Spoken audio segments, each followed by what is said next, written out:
Hello everyone, welcome back to Ninja Prep. तो आज का जो लेक्चर है इसमें हम लोग स्टार्ट करेंगे क्वांटम मैकेनिक्स। ठीक है, क्वांटम मैकेनिक्स के बेहतरीन क्वेश्चन करेंगे हम लोग डिस्कस, सो दैट आपके एग्जाम की प्रिपरेशन बहुत अच्छे तरीके से हो सके।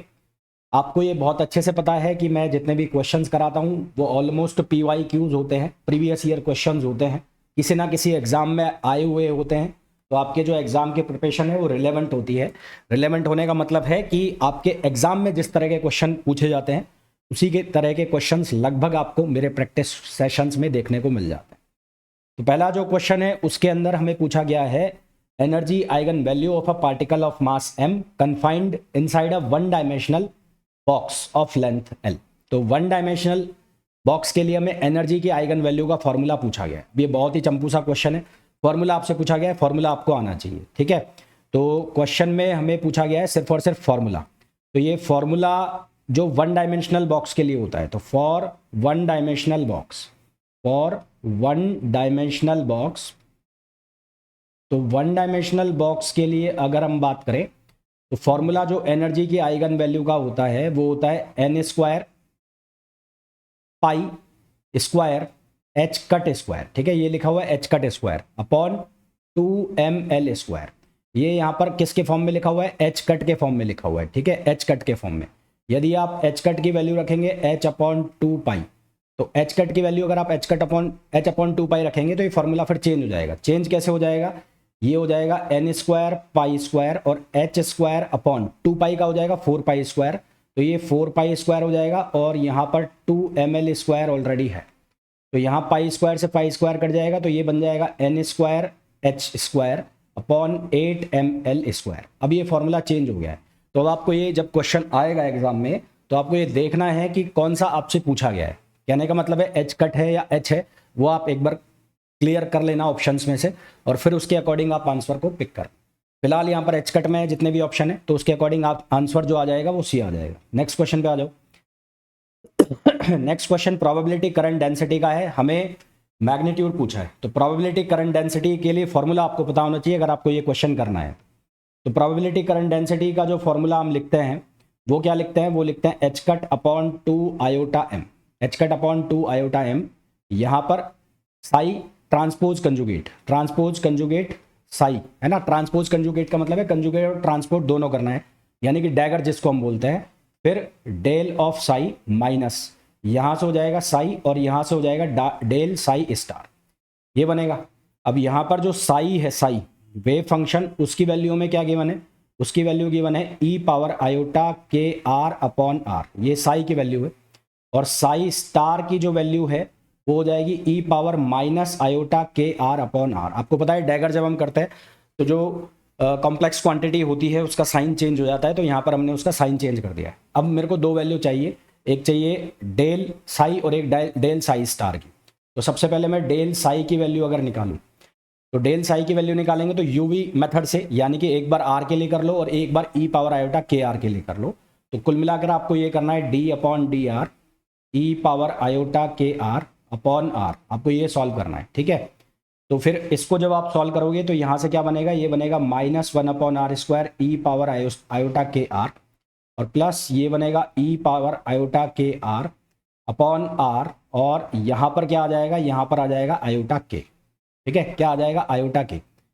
आपको क्या निकालना है? आपको निकालना है साई स्टार डेल साई। तो psi star del psi, psi star del psi, ये वैल्यू आपको निकालनी है। तो साई स्टार की वैल्यू ऑलरेडी आपने निकाल ली, तो साई स्टार यानी कि ये वैल्यू को मल्टीप्लाई करते जाओ इससे, तो मल्टीप्लाई करेंगे तो ये बन जाएगा -1 अपॉन आर क्यूब और ई पावर माइनस आयोटा के आर, और दोनों का बेस सेम है तो पावर जो ऐड होगी तो प्लस आयोटा के आर, तो ये कटेगा यहाँ पर।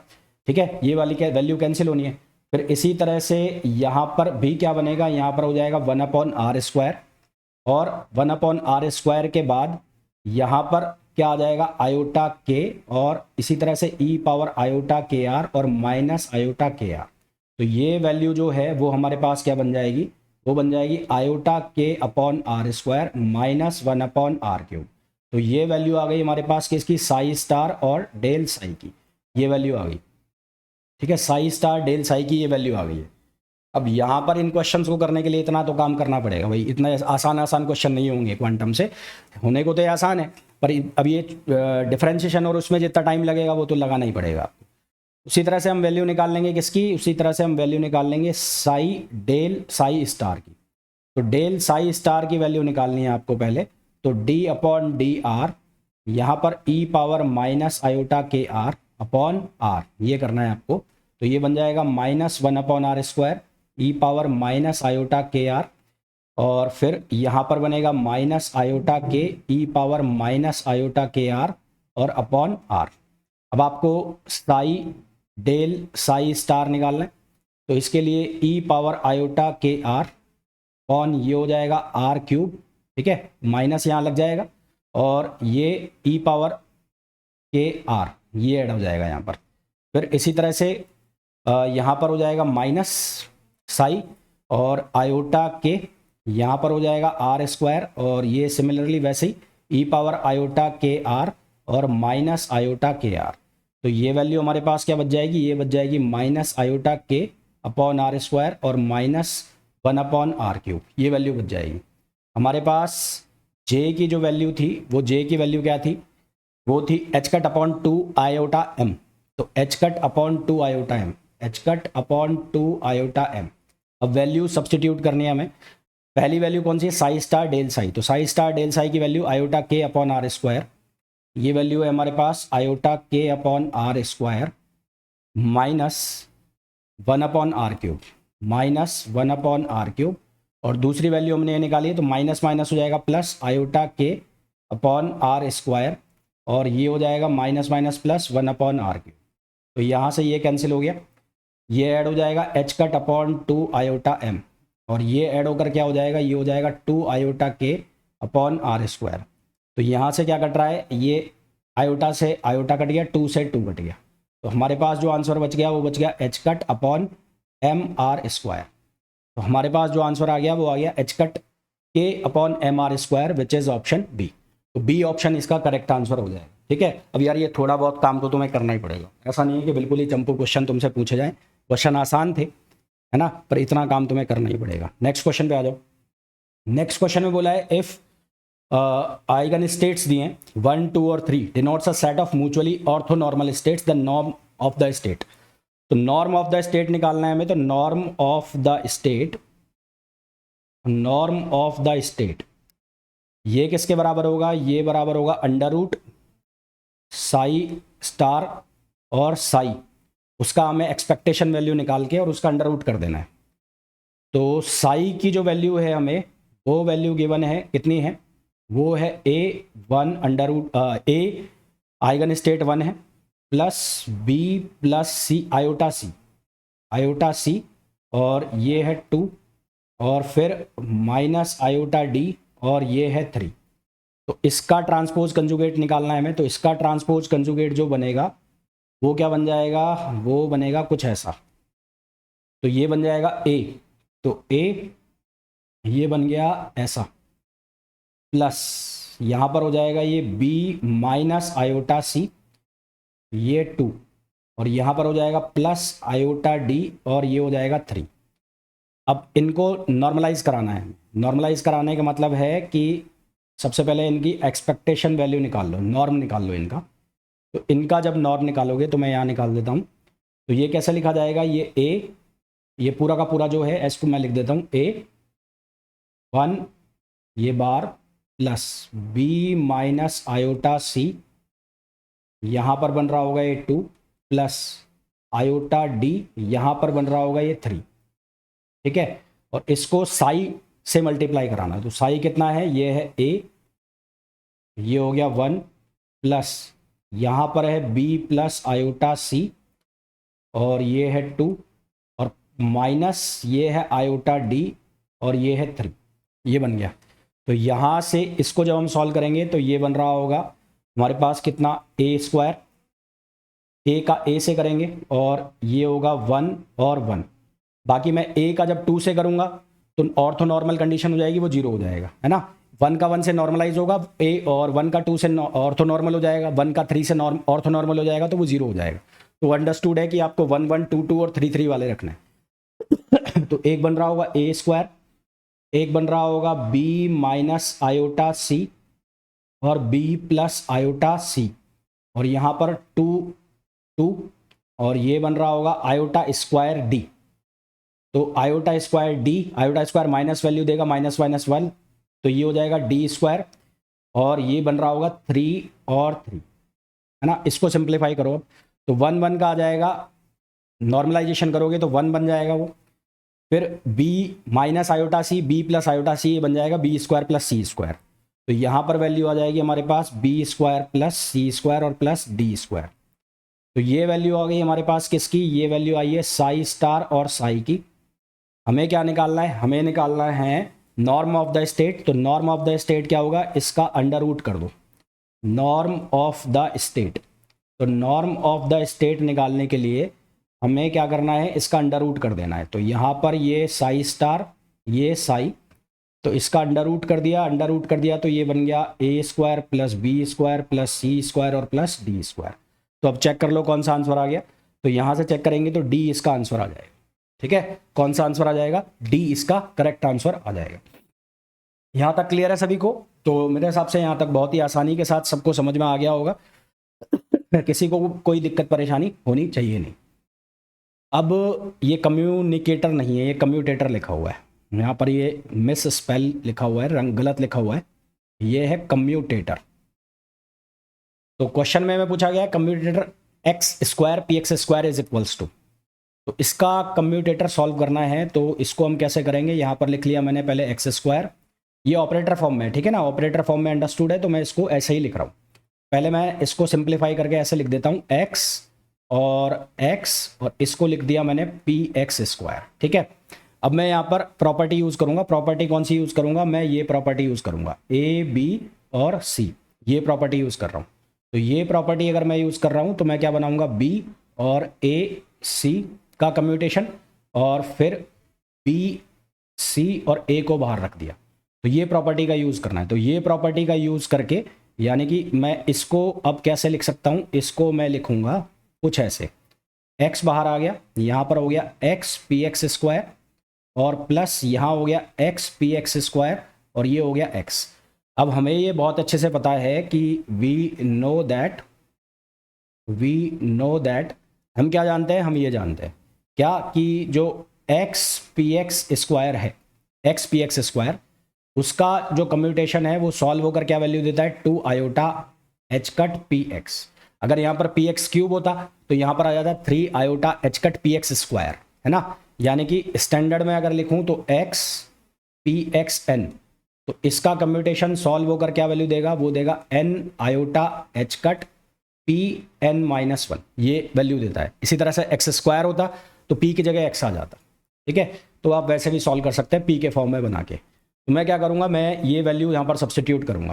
तो ये वैल्यूज़ यहाँ पर सब्सटीट्यूट करूँगा तो क्या लिखा जाएगा, ये यहाँ पर बनेगा, ये x एज इट इज़ रहेगा और ये बन जाएगा 2 आयोटा और एच कट पी एक्स, और इसी तरह से यहाँ पर भी ये बन जाएगा 2 iota h cut P x और x, ये वैल्यू बन गई। तो पूरे में से कॉमन निकाल लिया मैंने, कितना, 2 आयोटा एच कट, ये कॉमन निकाल लिया। तो ब्रैकेट में हमारे पास क्या रह गया, x पी एक्स और प्लस ये क्या रह गया, P x into x, x P x और पी एक्स एक्स। तो ये हमारे पास इसका फाइनल कम्यूटेशन सॉल्व आ गया। आप इसको ऐसे मत लिख देना कि एक्स पी एक्स और पी एक्स एक्स को एक ही मान लो और फिर उसको 4 टाइम्स कर दो, यानी कि बी ऑप्शन लगा दो, तो वो गलत हो जाएगा। अगर आप एक्स पी एक्स और पी एक्स एक्स लिखते हैं तो वो कम्यूटेशन में बराबर नहीं होता है। ऐसा नहीं होता ए बी बराबर बी ए, वो कम्यूटेशन में नहीं होते। वो जब होते हैं बराबर जब वो कम्यूट कर रहे होते हैं, कम्यूट कर रहे होते हैं, यानी कि A B equals to B A का मतलब है कि ए बी के कम्यूटेशन की वैल्यू कितनी आ जाए, 0 आ जाए। तो वो आपको नहीं करना है, वो लगाओगे तो बी आंसर आप लगा के आओगे और आपका गलत हो जाएगा। तो सही आंसर हमारा क्या आ जाएगा, सी आ जाएगा। नेक्स्ट क्वेश्चन पे आ जाओ। ट्रेस ऑफ द मैट्रिक्स, देखो डायरेक्ट मैट्रिक्स का मतलब वो मैट्रिक्स है जिनका जो ट्रेस है वो 0 होता है। डायरेक्ट मैट्रिक्स जितनी भी होती हैं, अल्फा हो गया, बीटा हो गया, इनका ट्रेस सबका 0 होता है। जैसे कि मैं अल्फा एक्स की वैल्यू लिखूं, अल्फा एक्स, तो अल्फा एक्स की मैं वैल्यू लिखता हूं तो अल्फा एक्स की वैल्यू जो बनती है वो बनती है 0 0 0 1 0 0 1 0 0 1 0 0 और 1 0 0 0। अब इसका ट्रेस देखो, इसका ट्रेस कितना बन रहा है, इसका ट्रेस ऑफ अल्फा कितना बन रहा है, 0। ट्रेस का मतलब है प्रिंसिपल डायगोनल, भाई ट्रेस का मतलब क्या होता है, प्रिंसिपल डायगोनल जो होता है वो क्या बनाता है, ट्रेस बनाता है। तो डायरेक्ट मैट्रिक्स जितने भी होंगे ना, सबका ट्रेस क्या होगा, 0 होगा। इसी तरह से चाहे आप बीटा बना लो, तो बीटा आप बनाओगे तो बीटा की जो वैल्यू बनती है वो बनती है 1 0 0 0, दूसरा बनता है 0 1 0 0, फिर बनता है 0 0 -1 0, फिर बन जाता है 0 0 0 -1। तो इसका भी ट्रेस निकाल लो चाहे, तो इसका भी ट्रेस कितना हो गया, वो 0 हो गया। तो अब इनका मल्टीप्लिकेशन आप करोगे यदि, यानी कि अगर आप निकालना चाह रहे हो अल्फ़ा एक्स बीटा और अल्फ़ा एक्स, तो इसका ट्रेस भी कितना आएगा, इसका ट्रेस भी 0 आएगा, इसका ट्रेस भी कितना आएगा, 0 आएगा। तो जितने भी ये डायरेक्ट मैट्रिक्स होते हैं इनका ट्रेस होता है 0, इनके मल्टीप्लिकेशन का ट्रेस निकालोगे तो वो भी कितना आएगा, 0 आएगा। ये ध्यान रखना, जो मैंने अल्फ़ा बीटा की वैल्यू बताई ये काम आएंगी बहुत। नेक्स्ट क्वेश्चन पे आ जाओ। नेक्स्ट क्वेश्चन में पूछा है, let psi x be an arbitrary wave function of physical system and let h be the Hamiltonian of the system with its lowest eigenvalue denoted by E naught। तो इसके लिए हमारे पास कंडीशन होती है, क्या कंडीशन होती है, साई h साई अपॉन ये नॉर्मलाइजेशन की कंडीशन, और ये वैल्यू ज़्यादा होनी चाहिए या बराबर होनी चाहिए किसके, ई नॉट के। ये वैल्यू ज़्यादा होनी चाहिए, बराबर होनी चाहिए किसके, ई नॉट के, यानी कि डी आंसर है। तो ये कंडीशन होती है, वेव फंक्शन फिजिकल सिस्टम और हैमिल्टोनियन का केस है, तो ये हमारे पास कंडीशन होती है, ये कंडीशन है। और आपको ये याद करने पड़ेंगी, ये चीज़ें याद कर लोगे तो फ़ायदे में रहोगे। तो यहाँ पर मैं एक बार वापस लिख देता हूँ अच्छे से, एच साई और साई। ठीक है, नेक्स्ट क्वेश्चन पे आ जाओ। नेक्स्ट क्वेश्चन में बोला है, quantum state is in the state 1/2 φ1, 1/2 φ2 और 1/2 φ3, और ऑर्थोनॉर्मल स्टेट से प्रोबेबिलिटी एम्पलीट्यूड पूछा है। तो प्रोबेबिलिटी एम्पलीट्यूड निकालने के पहले आप ये चेक करो कि ये नॉर्मलाइज है नहीं है, तो ये नॉर्मलाइज है। तो first check for normalise, first check for normalisation, normalisation. तो इनके जो मल्टीपल है उनका स्क्वायर करके ऐड करो, तो 1/2 का स्क्वायर प्लस 1/√2 का स्क्वायर और प्लस 1/2 का स्क्वायर, तो ये बनेगा 1/4 प्लस 1/2 और प्लस 1/4, तो ये वैल्यू 1 हो जाएगी, यानी कि नॉर्मलाइज है। तो प्रोबेबिलिटी डेंसिटी हमें निकालनी है, तो प्रोबेबिलिटी डेंसिटी का जो फॉर्मूला है, प्रोबेबिलिटी डेंसिटी, प्रोबेबिलिटी डेंसिटी, तो प्रोबेबिलिटी डेंसिटी का जो फॉर्मूला है फाई के लिए निकालनी है, ये स्टेट के लिए, तो इसको मैं फाई मान लेता हूँ। तो इसका जो फॉर्मूला लिखा जाएगा वो फाई और साई, साई और इसका करना है हमें स्क्वायर अपॉन, ये नॉर्मलाइज है तो ये साई और साई की नॉर्मलाइज स्टेट, तो साई ये नॉर्मलाइज है तो इसकी वैल्यू 1 आएगी, 1 आएगी, तो इसको हम क्या लिख देंगे, फाई और साई और इसका स्क्वायर करना है। तो यानी कि हमें ये मल्टीपल निकालना है, ये डॉट प्रोडक्ट निकालना है फाई और साई का। तो फाई और साई का जो डॉट प्रोडक्ट निकलेगा, तो इसको मैं फाई मान लेता हूँ। तो यहाँ फाई की जो वैल्यू है, ये वैल्यू कितनी की बने हमें, 1/√2 और φ1 प्लस 1/√2 और φ3, ये वैल्यू की बने। पर मेरे को इसका ये कैट है और मेरे को इसका ब्रा नोटेशन चाहिए, तो ब्रा नोटेशन इसका क्या आएगा, इसका ब्रा नोटेशन आएगा ये, तो ये इसका ब्रा नोटेशन बनेगा, तो ये 1/√2, यहाँ पर ये बनेगा φ1 और प्लस 1/√2 और यहाँ पर ये बनेगा φ3, ये इसका ब्रा नोटेशन हो गया। और साई ये हो गया, ये वैल्यू किसकी हो गई, साई की हो गई। तो इनका आप डॉट प्रोडक्ट करा दो, तो इनका डॉट प्रोडक्ट कराओगे तो ये लिखोगे आप फाई और यहाँ पर साई, स्क्वायर बाद में कर देंगे इनका। तो फाई का जो वैल्यू है वो कितना है, 1/√2, यहाँ पर है φ1 प्लस ये है 1/√2 और यहाँ पर है φ3, ठीक। और ये इसका डॉट प्रोडक्ट कराना है हमें इसके साथ, इसके साथ साई के साथ, तो साई के साथ 1/2 φ1, 1/2 और ये φ1 प्लस ये लिखा हुआ है 1/√2 φ2 और 1/2 φ3, 1/√2 φ2 और 1/2 φ3। अब आपको ये बहुत अच्छे से पता है, जो φ1 वाला है वो नॉर्मलाइज होगा, φ1 φ2 वो ऑर्थोनॉर्मल हो जाएगा तो वो 0 हो जाएगा। तो यहाँ पर जो पेयर बनेंगे वो क्या बनेंगे, 1/2 2√2, एक बनेगा φ1 एक तो ये बन गया, प्लस फिर φ3 और φ3 का बन जाएगा, तो φ3 और φ3 का बन जाएगा 1/2 2√2 और ये बन जाएगा फाई 3 और फाई 3। 2 वाला यहाँ पर जीरो हो जाएगा। 2 वाला जीरो क्यों हो जाएगा? क्योंकि वो ऑर्थोनॉर्मल स्टेट बना देगा तो वो जीरो हो जाएगा। तो यहाँ पर जब इसको हम सिंप्लीफाई करेंगे तो ये बन रहा होगा 1/2√2 और ये ट्वाइस हो जाएगा। तो ट्वाइस हो जाएगा तो ये वैल्यू हो जाएगी 1/√2। ठीक है, तो डेंसिटी जो इसकी आएगी, डेंसिटी क्या आएगी? फाई और साई, इसका हमें करना है स्क्वायर। तो ये हो जाएगा 1/√2 का स्क्वायर। तो 1/√2 का स्क्वायर हो गया 1/2। ये क्या हो गया? 1/2। ये हो गई इसकी प्रोबेबिलिटी डेंसिटी। तो ये जो आया है 1/2, ये आया है प्रोबेबिलिटी डेंसिटी। प्रोबेबिलिटी डेंसिटी, ये जो वैल्यू आई है किसकी आई है? Probability density. हमें निकालना है प्रोबेबिलिटी एम्पलीट्यूड। तो प्रोबेबिलिटी एम्पलीट्यूड, प्रोबेबिलिटी एम्पलीट्यूड, तो प्रोबेबिलिटी एम्पलीट्यूड जो होगा वो क्या होगा? इसका स्क्वायर रूट कर देंगे। तो 1/√2, यानी कि ये जो आंसर आया है ये क्या है? प्रोबेबिलिटी एम्पलीट्यूड का है। तो हमारे पास जो सही आंसर हो जाएगा वो क्या हो जाएगा? बी, है ना। तो इस तरह से इस क्वेश्चन को सॉल्व करना है। आई होप सभी को समझ में आ गया होगा बहुत अच्छे से। अब नेक्स्ट क्वेश्चन पे आओ।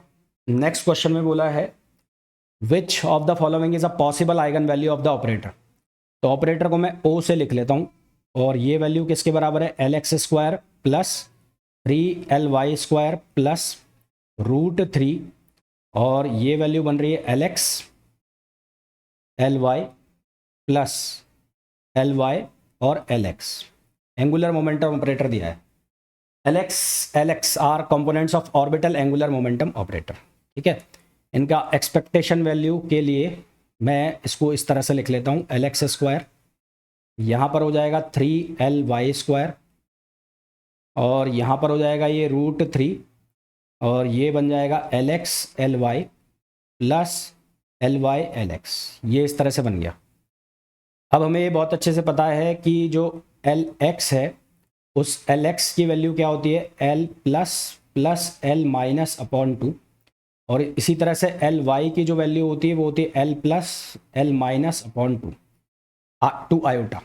ये वैल्यू कितनी होती है? 2 आयोटा। ठीक है, ये हमें पता होना चाहिए, नहीं पता है तो अब जान लो। तो इसका मतलब ये हुआ कि ये जो वैल्यू बन रही होगी LX LY और प्लस LY LX, ये वैल्यू कितनी बन रही होगी? 0 बन रही होगी। दैट मीन्स कि हमारे पास जो ऑपरेटर O है उसकी जो वैल्यू बन जाएगी वो बन जाएगी LX² और प्लस 3LY², 3LY² और जो LX LY है, LY LX है, वो 0 हो जाएगा। अब हमें LX² इसकी जो वैल्यू है वो लिखनी है। तो इसकी वैल्यू क्या होती है? इसकी वैल्यू होती है h²/2 और ये होता है L प्लस 1 और माइनस ML²। इसी तरह से LY की जो वैल्यू है वो भी हम लिख लेंगे। तो यहाँ से ये वैल्यू अगर मैं लिखूँ तो ये बनेगा h²/2, ये हो जाएगा L प्लस 1 और माइनस ML² प्लस 3, ये हो जाएगा h²/2। यहाँ से होगा L प्लस 1, ये रूट में होता है जब सिंपल हम LX की वैल्यू लिखते हैं, और माइनस ML²। ये वैल्यू हो गई हमारे पास। तो हमें किसके लिए निकालना है? हमें निकालना है फॉर L = 1 और M = 0। Possible eigen value check कर रहे हैं ना हम। तो फॉर L = 1, फॉर L = 1 और ML की वैल्यू यदि मैं 0 कर दूं तो ऑपरेटर की जो वैल्यू बनेगी वो क्या बनेगी? h²/2। L की वैल्यू अगर मैं 1 रख देता हूँ तो यहाँ से बन जाएगा ये 2 माइनस प्लस सॉरी ये बनेगा 3h² और ये कितना बन जाएगा 2। तो यहाँ से हमारे पास आंसर आ जाएगा 4h²। तो आंसर हमारे पास क्या आ जाएगा? 4h², which is option B. तो ऑप्शन बी हमारे पास करेक्ट आंसर हो जाएगा। नेक्स्ट क्वेश्चन पे आइए। Next question, uh 2 level quantum system has energy eigen value in terms of Pauli matrix. अच्छा, ये याद रखना भाई, है ना। ये तो क्वेश्चन में दिया हुआ है पर ये पाउली मैट्रिक्स की वैल्यू डायरेक्ट आपसे पूछ ली जाती है, इसकी प्रॉपर्टीज़ पूछ ली जाती है। आने वाले लेक्चर्स में इसको कराऊंगा भी मैं, तो इसको याद रखना आप। ये सिग्मा एक्स की वैल्यू क्या होती है, सिग्मा वाई की वैल्यू क्या होती है और सिग्मा जेड की वैल्यू क्या होती है। तो सिग्मा एक्स में लिखा है 0 1 1 0, सिग्मा वाई में लिखा है 0 minus iota iota 0, sigma Z में लिखा है 1 0 और 0 माइनस 1। तो हमें पूछा है which of the following does not corresponding to Hamiltonian of the system. इनमें से कौन हैमिल्टोनियन ऑफ सिस्टम के करस्पॉन्डिंग नहीं है। तो इसमें ये जो लिखा है ना E0 आई प्लस E1 सिग्मा जेड, ये इसके करस्पॉन्डिंग नहीं है। तो इसका जो करेक्ट आंसर आ जाएगा वो कौन सा आ जाएगा, डी आ जाएगा। नेक्स्ट क्वेश्चन पे आ जाओ। If state E1, E2, E3 are orthonormal eigen states of spin operator SZ and S square equals to SX square SY square SZ square, then the orthonormal states of SX square plus XY square. तो हमें बोला है कि जो E1 state है E1, इसी तरह से E2 and E3 orthonormal states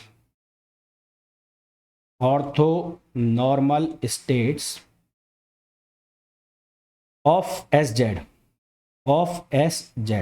और ये इसकी आइगन है, आइगन स्टेट्स है।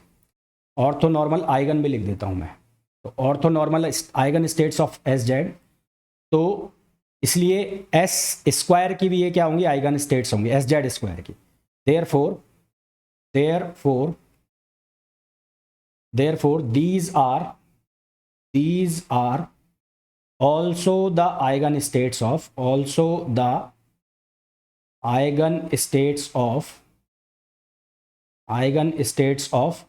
SZ square. इसलिए SZ स्क्वायर की भी आइगन स्टेट्स होंगी।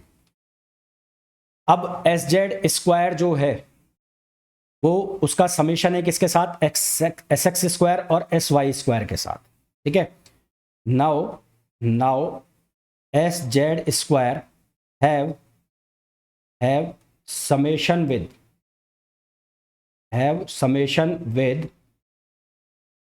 SX square plus SY square. यहाँ लिखा है ना ये SY है भाई, यहाँ लिखा है ना SX square plus SY square plus SZ square. तो इसका इसके साथ क्या है, समेशन है। तो इसका इसके साथ समेशन है, तो हमारे पास ये बन रहा है S square equals to SX square plus SY square और प्लस SZ स्क्वायर, ये बन रहा है। तो SX स्क्वायर, XY स्क्वायर और SZ स्क्वायर, क्योंकि SZ स्क्वायर की आइगन स्टेट्स भी वही होंगी जो SZ की है, तो इसलिए SX square plus SY square की आइगन स्टेट्स भी वही होंगी जो SZ स्क्वायर की eigen states. So eigen states of SX square plus SY square are also the states of SZ square. तो इसकी भी जो स्टेट्स हैं वो कौन सी होंगी, SZ स्क्वायर की स्टेट्स होंगी। तो इसका मतलब यहाँ पर हमारे पास जो बनेगा वो क्या बन जाएंगी, E1, E2 और E3। तो सही आंसर हमारे पास क्या आ जाएगा, E1, E2 और E3, है ना। स्टेट E1, स्टेट E2 और स्टेट E3 हमारे पास सही आंसर आ जाएगा। नेक्स्ट क्वेश्चन पे आ जाओ। नेक्स्ट क्वेश्चन में बोला है late phi n equals to 1 2 3 be the eigenstates of Hermitian operator B such that B phi n 3n square minus 1 phi n the expectation value निकालनी है। तो एक्सपेक्टेशन वैल्यू B की निकालनी है और स्टेट हमें दे रखी है। तो इसको हम ऐसे लिख लेते हैं phi 1 B और phi n, इसी तरह से phi 2 लिख लेंगे, इसी तरह से phi 3 का लिख लेंगे। तो इसकी एक्सपेक्टेशन वैल्यू हम निकालते, तो मैं डायरेक्ट लिख देता हूँ। तो इसका स्क्वायर करना है 1/2 का स्क्वायर, और किससे मल्टीप्लाई कर देना है, 3n स्क्वायर माइनस 1 से। तो ये क्या बन रहा होगा, ये बन रहा होगा 1/2 का स्क्वायर, और ये बन रहा होगा 3n स्क्वायर माइनस 1, और यहाँ पर क्या बन रहा होगा, phi 1 और phi 1, यहाँ पर phi 1 और ये phi 1।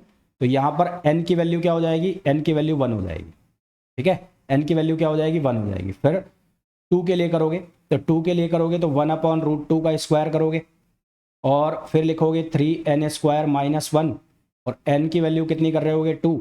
तो यहाँ हो जाएगा phi 2 और phi 2।